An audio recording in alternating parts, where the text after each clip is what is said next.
में प्रिय भाइयों और बहनों, आज स्वर्गरोहण का दिन हम मना रहे हैं।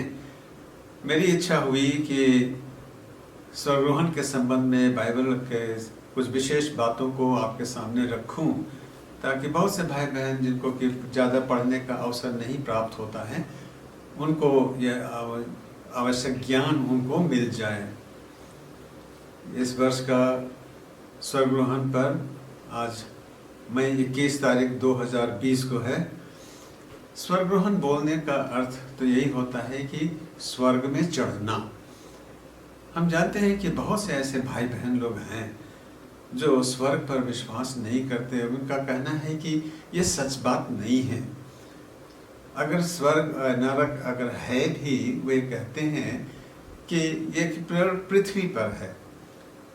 अगर सुख सुविधा की सारी बातें हमें प्राप्त है तो जीवन स्वर्ग ही स्वर्ग है। अन्यथा जब अगर पीड़ा, दुख, गरीबी ऐसा में यदि जीवन मिलता है तो उसे नरक बोलते हैं। लेकिन उनका ख्याल है कि मृत्यु के पश्चात कोई ऐसा स्वर्ग या नरक की बात नहीं है। हमारा विश्वास है कि स्वर्ग और नरक ये वास्तविक हैं, ये सचमुच हैं।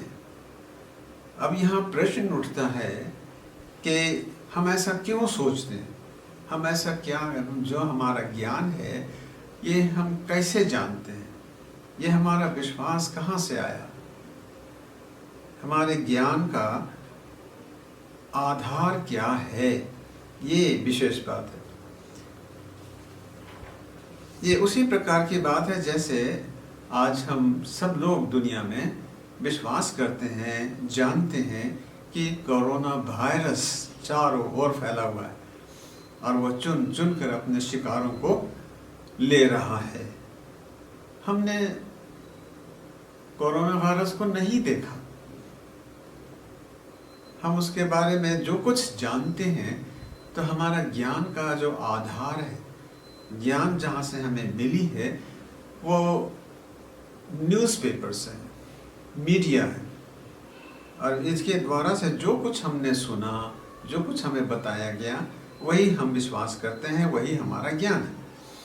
हमें बताया गया है कि वो जानवर से निकला है, जानवर के भीतर से कोई ऐसा वायरस निकाला गया है। और तो इसे वैज्ञानिकों ने देखा, वैज्ञानिकों ने माइक्रोस्कोप के थ्रू से उसे देखा, उन्होंने किसी को बताया और उसे बताने के पश्चात जिन्होंने सुना उन्होंने दूसरों को बताया। ऐसा होते होते फिर ये मीडिया में आया, न्यूज़पेपर्स में छपा और तब हमको मालूम हुआ, हमने इस पर विश्वास किया। बस यही बात है। यीशु को स्वर्ग पर जाते हमने नहीं देखा, उसके क्रूस पर की मृत्यु, उसका मृतकों में से जी उठना, ये हमने तो देखा नहीं, परंतु हम इतना जानते हैं कि ये पवित्र शास्त्र के द्वारा हमें इतना मालूम है कि 40 दिनों तक यीशु लोगों को दिखाई देता रहा। लोगों ने उसके साथ रहा, चला फिरा, भोजन किया और इतना ही नहीं, वे उन्हें स्पर्श किए, उनकी बातों को सुना, उनकी शिक्षा ली। वे ही बात उन्होंने उनको लिखित रूप में उसको डाल दिया और इस रीति से जो दस्तावेज उन्होंने लिखा बनाया वो पुस्तक में आ गया और वो पुस्तक हमारे धर्मशास्त्र में है। और उन धर्मशास्त्र की किताबों को पढ़कर आज हम जानते हैं कि यीशु परमेश्वर का पुत्र है, परमेश्वर स्वर्ग में है और यीशु स्वर्ग से पृथ्वी पर आया।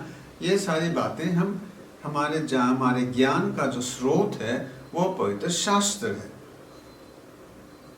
यीशु के संबंध में हम जानते हैं कि जो कुछ हम जानते हैं उसके विषय में वो शास्त्र की बात से है, यद्यपि हमने उसे देखा नहीं। और यीशु ने कहा कि ये धन्य है वे जिन्होंने मुझे नहीं देखा तब भी विश्वास करते हैं। आइए हम यीशु के स्वर्गरोहण पर थोड़ा मनन करें और उसके विषय में बाइबल में जैसी बातें लिखी हैं उस पर ध्यान करें। लिखा है कि यीशु उन्हें अपने शिष्यों को बैतनियाह तक ले गया और वहाँ पर उन लोगों पर अपना दोनों हाथ उठाकर उन्हें आशीष दी और आशीष देते हुए उनके देखते देखते वह स्वर्ग पर उठा लिया गया। ये लूका रचित सुसमाचार में हम पढ़ते हैं। और प्रेरितों के काम में भी जो लूका ने ही लिखा है उसमें हम पढ़ते हैं क्या कि यीशु उनके साथ बातें कर रहे थे और उनके देखते देखते ही वो उनके ऊपर उठा लिया गया और तब बादलों ने उनकी आंखों से उसे ओझल कर दिया, बादलों ने उसे छिपा लिया। ये दानियल नबी के दर्शन में हम इस बात को पढ़ते हैं। उसने अपने दर्शन में जो लगभग 800 साल यीशु मसीह के जन्म के 800 साल पहले उसने अपनी भविष्यवाणी में लिखा कि उसने स्वर्ग के दर्शन में देखा कि एक मनुष्य का पुत्र सरीखा कोई स्वर्ग में प्रवेश कर रहा है। उसके दर्शन के अनुसार ये कि जब वो परमेश्वर के पास आया उसे लाया गया और परमेश्वर ने उसको सारा अधिकार उसके सामने उसके हाथों में कर दिया।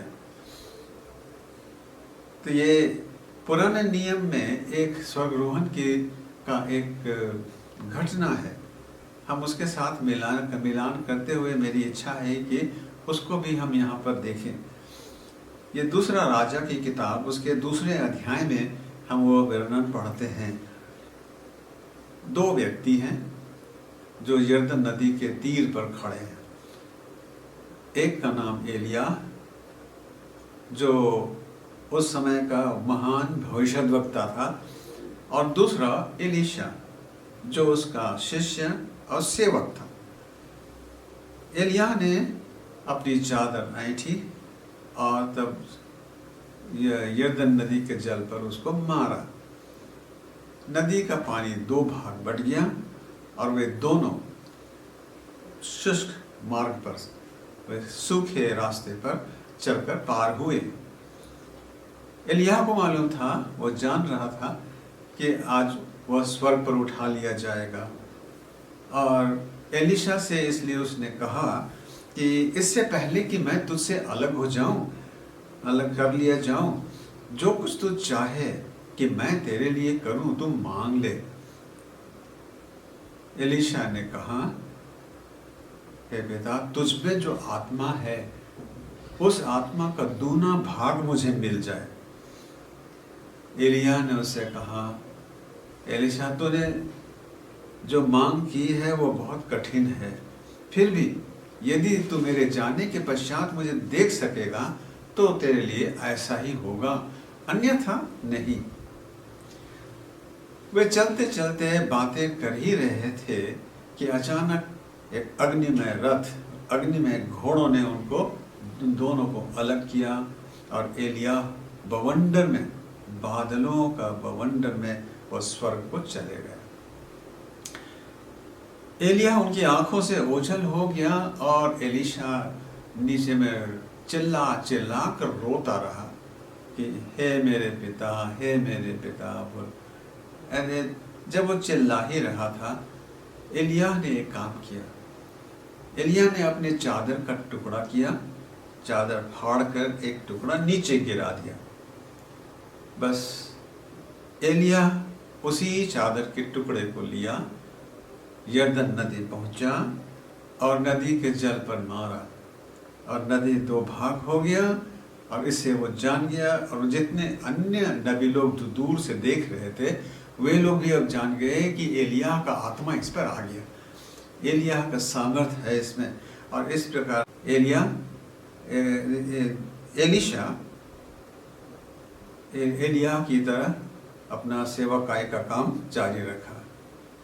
यीशु के स्वर्गरोहण के वर्णन में हम इसके साथ मिलान करते हुए कुछ पढ़ते हैं क्या कि यीशु अपने शिष्यों से नहीं कहा कि मैं जाने वाला हूँ, जो कुछ तुम्हें मांगना हो मांग लो, ये तो नहीं कहा, परंतु शिष्यों के लिए जिस बात की आवश्यकता थी वो सामर्थ्य, उसके विषय में उनसे बातचीत करने के पश्चात उसने उनसे प्रतिज्ञा की कि देखो, पवित्र आत्मा तुम पर आने वाला है, पवित्र आत्मा के सामर्थ्य तुम पर आएगा, जो मैं जाने के पश्चात तुम्हारे पास भेज दूंगा, और तब तक तुम यहीं ठहरे रहो। जब पवित्र आत्मा तुम पर आएगा तुम सामर्थ्य पाओगे और फिर तुम अपने कार्यों में आगे बढ़ोगे। पास्का पर्व के 50वें दिन पर, जो कि पेंतिकोस्त पर्व था, पवित्र आत्मा का दान उन पर उंडेल दिया गया। इस घटना का वर्णन हम प्रेरितों के काम 2 अध्याय में पढ़ते हैं, और 31वें तारीख को इस महीने में हम पेंतिकोस्त पर्व मानेंगे। उस दिन पवित्र आत्मा के दान के विषय में विशेष चर्चा होगी। तो उस दिन हम पवित्र आत्मा के द्वारा जो सामर्थ्य शिष्यों के ऊपर आया उस पर हम ध्यान करेंगे। जिस तरह एलिया के चादर को लेकर के उसका सामर्थ्य का प्रदर्शन किया और अपने जीवन में अगुवाई दिया, सेवकाई की, उसी रीति से यीशु के शिष्य पवित्र आत्मा के सामर्थ्य में आकर उन्होंने अपने जीवन में परमेश्वर की सेवकाई की, और आज तक भी उसके सब विश्वासी उसी पवित्र आत्मा के सामर्थ्य में वे कार्य करते हैं और जीवन जीते हैं। यीशु ने शिष्यों को पहले भी कह चुका था कि जो मुझ पर विश्वास करता है वो ये काम करेगा जो मैं करता हूँ, वरन इससे भी बड़े काम करेगा, इससे भी बड़े काम करेगा। और उसका जो मुख्य कारण उसने दिया, क्योंकि मैं पिता के पास जा रहा हूँ।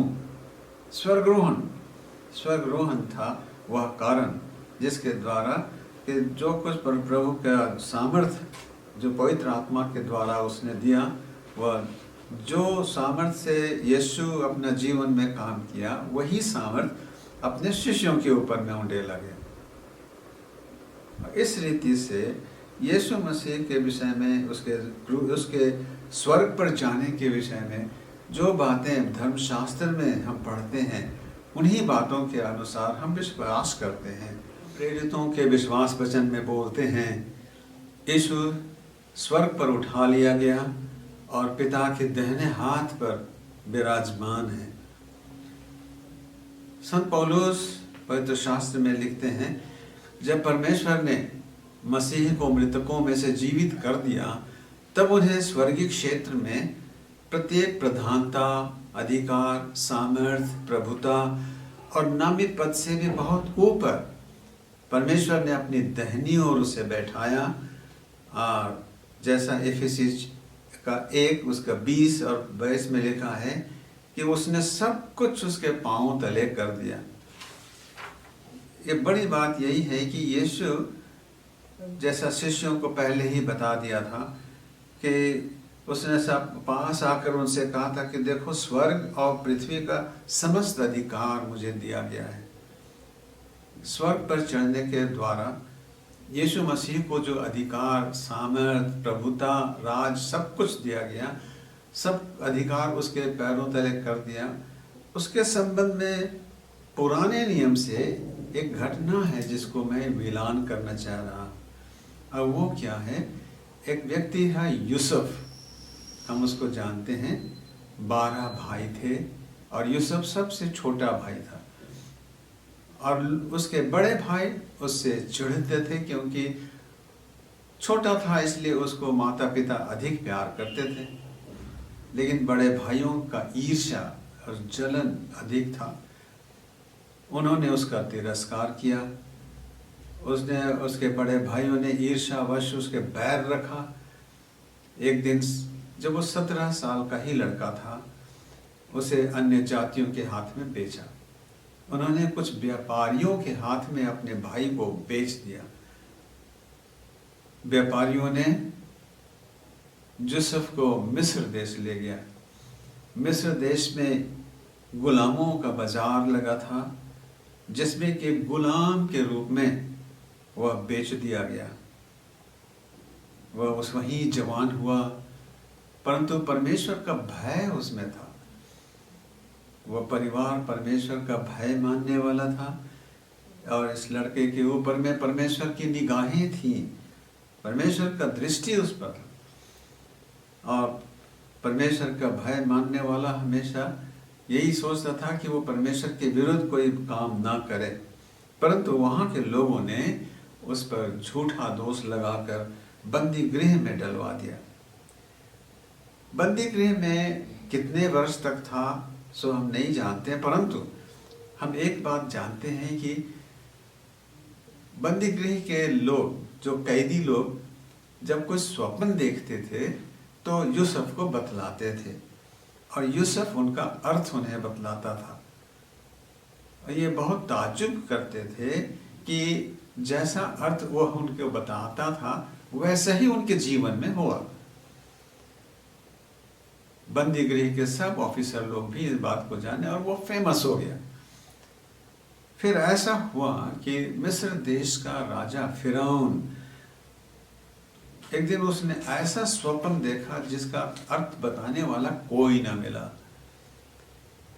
जब उसे पता लगा कि बंदी गृह में एक लड़का है जो स्वप्नों का अर्थ बताता है, उसे तुरंत जो बंदी गृह से निकाल कर लाया गया और यूसुफ ने उसके स्वप्नों का अर्थ इस रीति से बताया और लिखा, राजा ने उसकी बुद्धि, उसका समझ और आने वाले जो संकटकालीन परिस्थिति में किस रीति से बचाव करना है, प्राणों को किस रीति से बचाना है, इन सब बातों के लिए उस लड़के ने, यूसुफ ने सुंदर परामर्श दिया।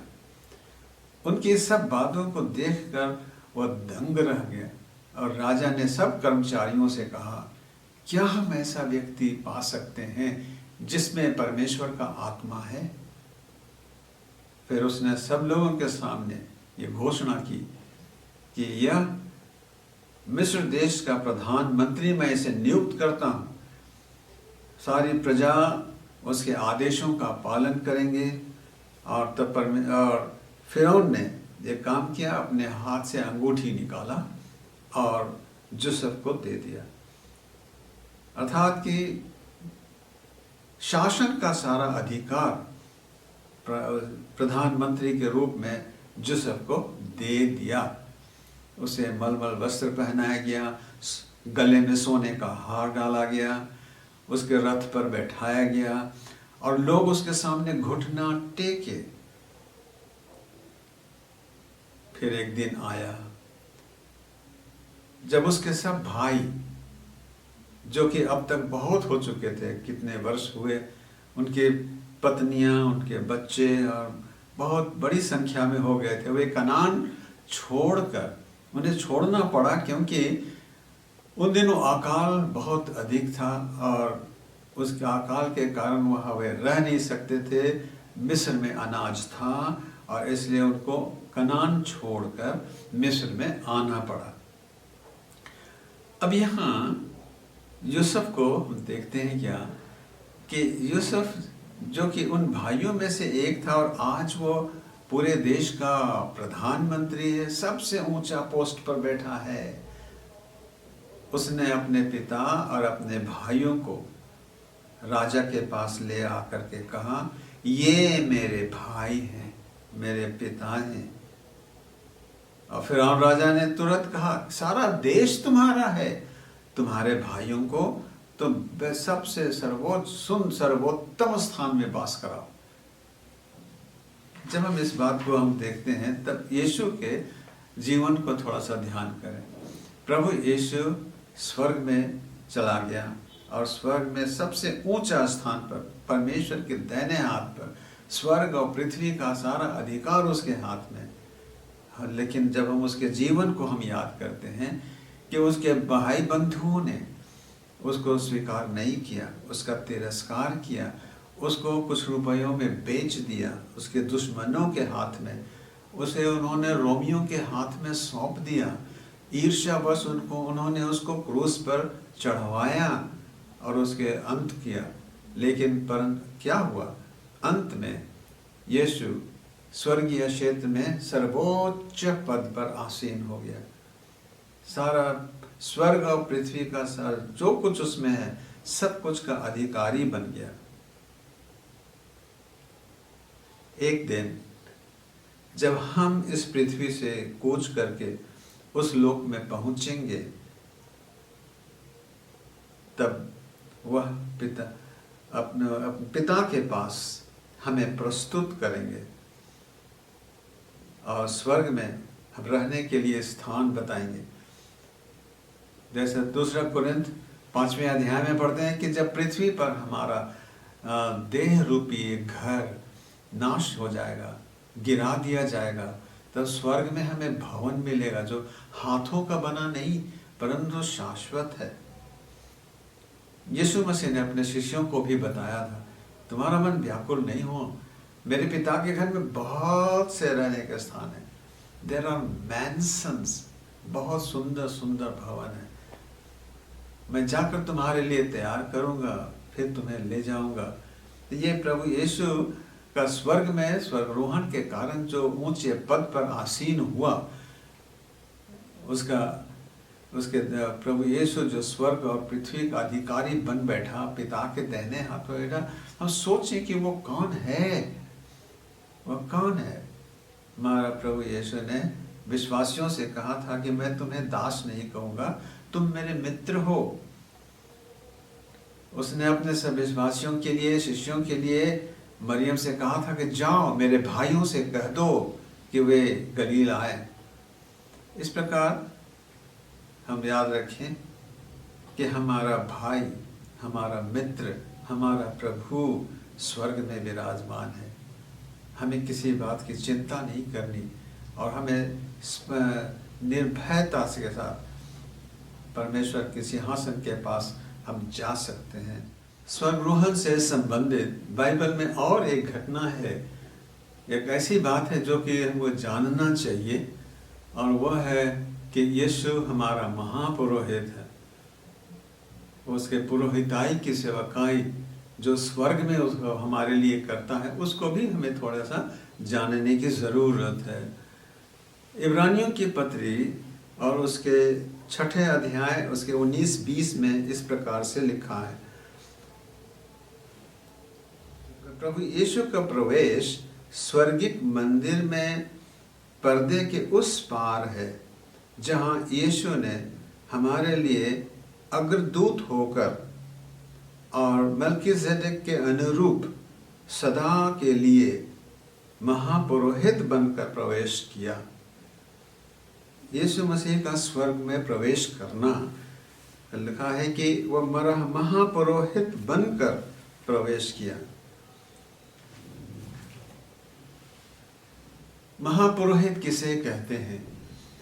प्रत्येक महापुरोहित मनुष्यों में से ही लिया जाता है और मनुष्यों के लिए परमेश्वर से संबंधित बातों को, कार्यों को करने के लिए नियुक्त किया जाता है। वह परमेश्वर और मनुष्यों के बीच मध्यस्थता का कार्य करता है।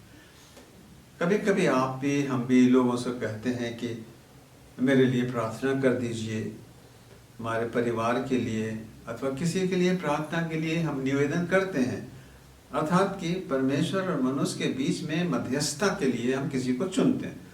तो यीशु मसीह वैसा महापुरोहित बनकर के स्वर्ग में गया और वो सीधे पिता के पास है। सब जितने भी प्रार्थनाएं हैं, सारी प्रार्थनाएं तो पिता से की जाती हैं ना, और वो पिता के पास दाहिने हाथ पर बैठा है। ये बहुत बड़ी बात है। उसके विषय में लिखा है कि यीशु के विषय में कि मसीह ने महापुरोहित बनने का सम्मान स्वयं ग्रहण नहीं किया, वरन परमेश्वर ने उनको दिया। तो ये महापुरोहिताई का सेवकाई जो है, परमेश्वर और मनुष्य के बीच में जो मध्यस्थताई का करने का है, ये कोई स्वयं अपने इच्छा से अपने ऊपर लेना ठीक नहीं, ऐसा नहीं होता। परमेश्वर नियुक्त करता है, परमेश्वर के निर्धारण के अनुसार होता है। यीशु की महापुरोहिताई सेवकाई को समझने के लिए हमें एक काम है कि हमको पुराने नियम की बातों पर हमको उनका सहारा लेने की ज़रूरत है, जो कि मंदिर में सेवकाई की जाती थी। यरूशलेम में यहूदियों का एक सुंदर मंदिर था जिसमें 5 भाग थे। सबसे पहला भाग जो कि पीछे में हिस्सा था, वो अन्य जातियों के लिए था। उसके बाद दूसरा हिस्सा था यहूदी स्त्रियों का, तीसरा हिस्सा यहूदी पुरुषों का था, जहां पुरुष लोग रहते थे, वो आराधना के समय में इकट्ठा होते थे। चौथा भाग याजकों का था, जहाँ की वेदियाँ थीं और वहाँ बलि चढ़ाने का कार्य होता था। पांचवा भाग महापवित्र स्थान माना जाता था, उसको पवित्रों का पवित्र, होली ऑफ होलीज बोलते थे, जो एक मोटे पर्दे से अलग किया हुआ था और वहाँ केवल एक ही व्यक्ति उसके अंदर जा सकता था, और वो भी वर्ष में एक बार ही केवल। और जब जाए तो वो बलि का रक्त लेकर वो जाया करता था। इसके विषय में लेवियों की किताब उसके 16 अध्याय में अच्छे से हम पढ़ सकते हैं कि एक महापुरोहित क्या करता है। लेवी किताब का 16 अध्याय में हम पढ़ते हैं कि वर्ष में एक दिन प्रायश्चित दिवस का वर्णन है। प्रायश्चित दिवस का दिन 2 मेमना लिए जाते थे, एक मेमना को वध करते थे और उसको बलि करके उसका रक्त महापुरोहित को दिया जाता था, और महापुरोहित पवित्रों के पवित्र स्थान में वो प्रवेश करता था और परमेश्वर के सिंहासन पर वो बलि का लहू छिड़कता था। दूसरा मेमना वध नहीं किया जाता था, उसे महापुरोहित के पास लाया जाता था और महापुरोहित अपने दोनों हाथ मेमने के सिर पर रखता था, और समाज के लोगों ने जितने भी अपराध किए, जितने पाप, जितने अधर्म, सब कुछ वो स्वीकार करता था, वो मान लेता था। तत्पश्चात मेमने को बहुत दूर निर्जन प्रदेश में ले जाकर के छोड़ दिया जाता था। विश्वास था कि वह मेमना इस्राएलियों के पाप को हर ले जाता था। वह मेमना मसीह का प्रतीक था, और इसलिए यूहन्ना बपतिस्मा देने वाले ने ये बातें कही। देखो, यीशु के विषय में उसने कहा, देखो परमेश्वर का मेमना जो जगत के पाप को उठा ले जाता है। ये इसी बात से उसे लिया गया था। इब्रानी की किताब का 9वां अध्याय में महापुरोहित के विषय में बहुत सारी बातें लिखी हैं, और वो पवित्र स्थान जिसमें वो जाते थे एक बार साल में लहू लेकर के, उस पवित्र स्थान में क्या था, इसको अगर जानना चाहते हैं तो इब्रानी 9 में 1 से 5 में आप पढ़ करके जान सकते हैं। और इसमें 12 और 24 पद के अनुसार हमें बताया गया है, यीशु ने अपना ही रक्त ले करके, और जो पवित्रों के पवित्र स्थान हम बता रहे हैं, ये तो नकल मात्र हैं जो कि संसार में थे। हकीकत में तो ये स्वर्ग में है, और यीशु मसीह अपना रक्त लेकर, कोई जानवर का रक्त नहीं, अपना रक्त लेकर के पवित्रों के पवित्र स्थान में अर्थात स्वर्ग में प्रवेश किया। इब्रानी 4:14 से 16 कहता है कि जबकि हमें महापुरोहित परमेश्वर पुत्र यीशु प्राप्त है, जो स्वर्गलोकों को पार कर चुके हैं, तो आओ हम अपने विश्वास को दृढ़ बनाएं, हम साहस के साथ अनुग्रह के सिंहासन के समीप आएं। यीशु जो क्रूस पर बलि दे रहे थे, उस अलगाव करने वाली पर्दे को उसी ने फाड़ा। हम याद करते हैं कि जब क्रूस पर यीशु मरा, जैसा लिखा है कि मंदिर का पर्दा 2 भाग में फट गया। यीशु मसीह इस रीति से पर्दे को सदा के लिए फाड़ दिया, और स्वर्ग का दरवाजा अर्थात परमेश्वर की उपस्थिति सब पापियों के लिए खोल दिया, जिसे कोई अन्य बंद नहीं कर सकेगा। रोमी 8:34 में हम पढ़ते हैं कि यीशु स्वर्ग में विराजमान पिता के पास है, और वह हमारे लिए निवेदन करता है। सारे मनुष्य जाति की प्रार्थनाएं पिता के पास जाती हैं, पिता से प्रार्थनाएं करते हैं, और तब पिता के पास ही हमारा प्रभु यीशु है, जो कि हमारे लिए निवेदन करते हैं। इस रीति से यीशु स्वर्गरोहण के कारण हमारा महापुरोहित है। प्रभु में प्रिय भाइयों और बहनों, स्मरण रखें कि यीशु जो स्वर्ग से परमेश्वर का प्रतिनिधि होकर हमारे पास आया, अब पृथ्वी पर से मनुष्यों का प्रतिनिधि होकर वह स्वर्ग को गया। वह हमारा प्रभु है। और याद रखें कि प्रभु जब स्वर्ग में है, हमें संसार में कैसा रहना चाहिए। पहला यूहन्ना 2:1-2 में लिखा है कि अगर हम में से कोई पाप में गिर जाए, अगर कोई ऐसा काम कर जाए कि हम उसके द्वारा हम निराश हो जाएं, तो ऐसे अवसर पर अगर हम संकट में फंस जाते हैं, तो याद रखें कि स्वर्ग में पिता के पास हमारा एक सहायक है, महायाजक है, पक्षवर्ती है, जो हमारा प्रभु ही नहीं बल्कि हमारा मित्र, हमारा भाई है। और इसलिए वो हमारे पापों का प्रायश्चित है। केवल हमारे ही नहीं बल्कि संसार के सब लोगों के पापों का प्रायश्चित किया। अतः मेरे प्रिय भाइयों बहनों, जीवन में कभी भयभीत ना हो, निराश ना हो, डरे नहीं, अपने जीवन को किसी रीति से हानि पहुंचाने की कोशिश न करें, क्योंकि वो प्रभु है और वो बचाने में सामर्थी है। उसका नाम है यीशु, अर्थात बचाने वाला। उसने अपने वचन में, जैसा हम पवित्र शास्त्र पढ़ते हैं, भजन संहिता का 91, तुम प्रभु से कहो कि तू मेरा शरण स्थल और गढ़ है, तू मेरा परमेश्वर है, तुझ पर मैं भरोसा करता हूँ। तब वह तुझे पहलिए के फंदे से, घातक महामारी से छुड़ाएगा। वह तुझे अपने पंखों से घेर लेगा, उसके डैनों के नीचे तू शरण पाएगा और उसकी सच्चाई ही ढाल और झिलम बनेगी।